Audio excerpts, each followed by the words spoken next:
Bom, turma, agora eu queria falar um pouco com vocês sobre o asilo. Então, é um instituto que visa proteger aquelas pessoas que estão sendo perseguidas no seu país, mas não necessariamente só no seu país. Ela pode estar em um outro território, vivendo em um outro território, e também sofrer uma perseguição nesse outro território.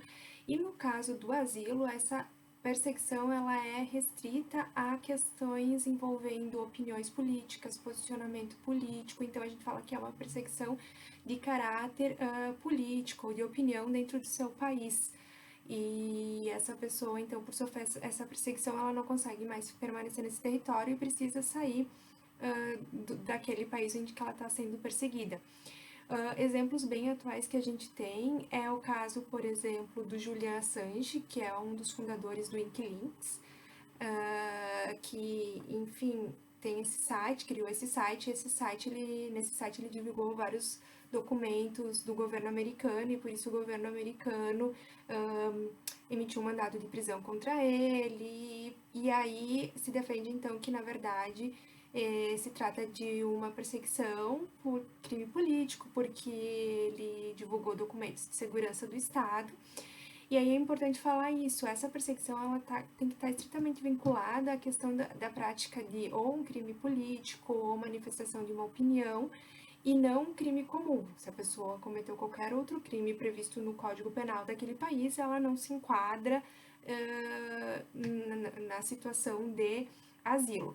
Então, o asilo é isso, é essa perseguição política, ela é individualizada, isso é bem importante, porque depois a gente vai falar do refúgio, que no refúgio também tem essa questão da perseguição política, mas aí ela é direcionada a um grupo como todo. No caso do asilo, ela é uma perseguição individualizada relacionada a uma pessoa, como eu falei para vocês, o caso do Julian Assange, tem a questão do Edward Snowden, que são casos atuais, né?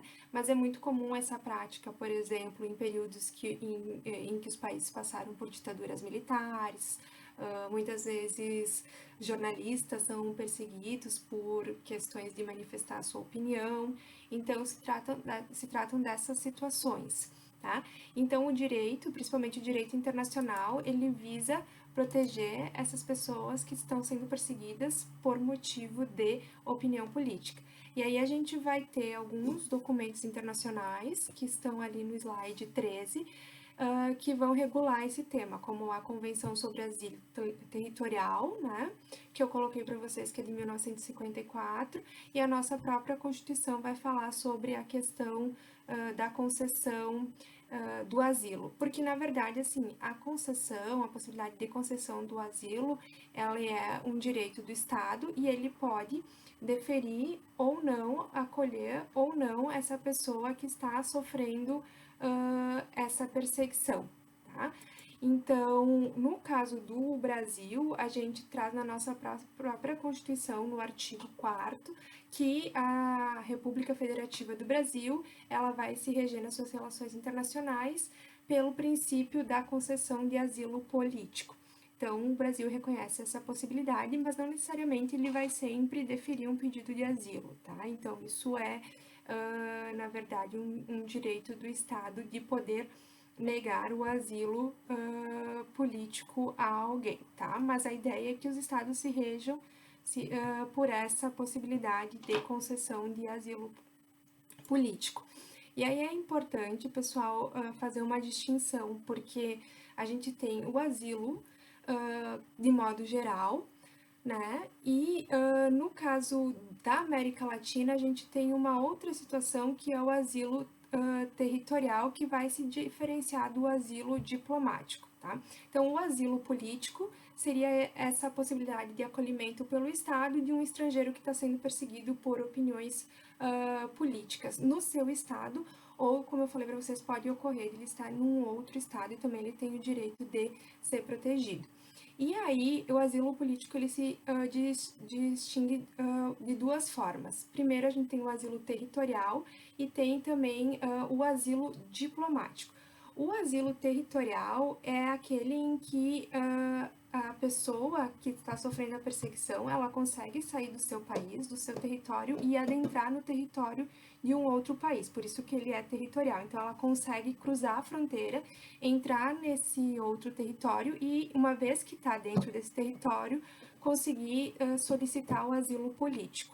Tá? O asilo territorial, que é esse em que é possível cruzar as fronteiras, ele é reconhecido na América Latina em razão dessa convenção que eu falei para vocês de 54, que reconhece o asilo territorial. Isso não é reconhecido em todos os lugares do mundo, tá?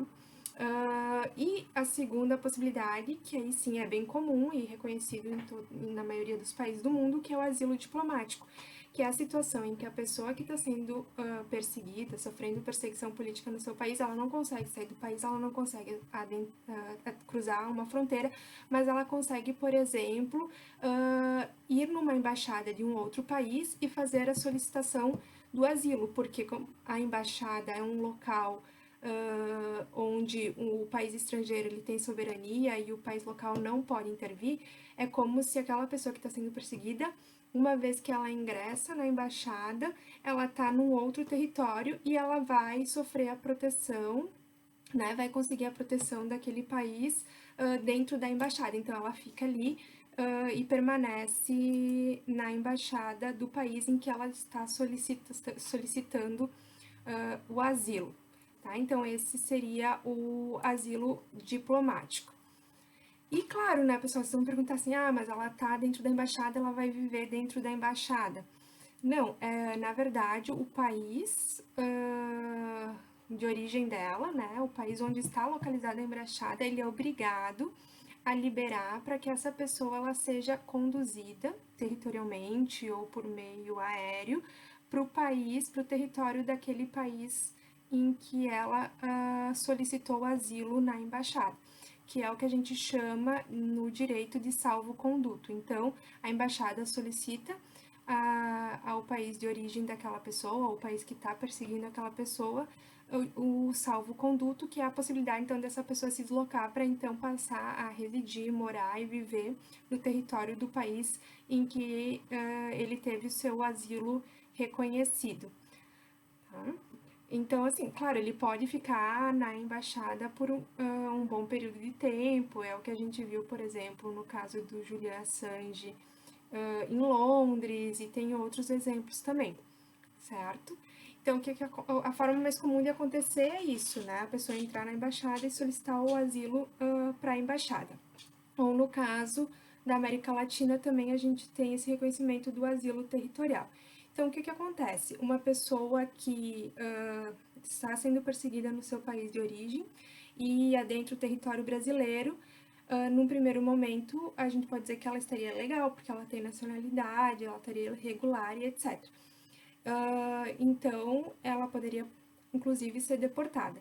O que essa pessoa ela deve fazer? Ela deve se dirigir à Polícia Federal, né? A maioria desses casos, né, de solicitação, de reconhecimento de alguma situação, como apátrida, asilo, sempre começa com a Polícia Federal. Então, essa pessoa se dirige à Polícia Federal, ela vai ali fazer a solicitação do asilo político, vai prestar declarações, vai ser aberto, então, um processo, ela vai ter que justificar os motivos daquela perseguição, vai ser feito uma instrução daquele processo para analisar o pedido daquela pessoa, e depois que ele está instruído, ele vai ser submetido ao Ministério das Relações Exteriores, que é quem tem a palavra para se pronunciar sobre asilo político.